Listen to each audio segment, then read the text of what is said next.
Hi everyone, TLK Knitting here. I am right now working on a project. I am knitting my son a blanket. So what I did was I cast on 230 stitches. This is my own design, and I decided to do something super simplistic by just using a garter stitch. Now this is how you use the garter stitch. What you do is you cast on 230 stitches. You can use in the round, you can use straight knitting needles, but it's recommended in the round because there are more stitches. So as you're knitting, you don't want to knit this together. So you always want to keep your knitting flip when you're knitting in the round.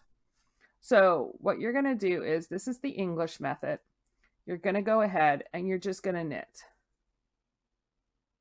Okay?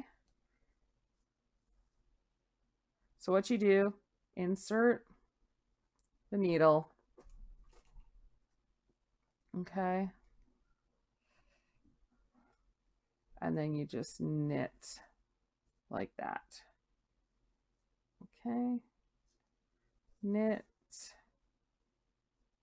And you just continue to knit all the way around that way.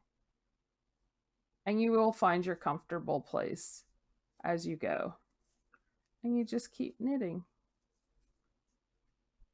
And that's how you do the garter stitch.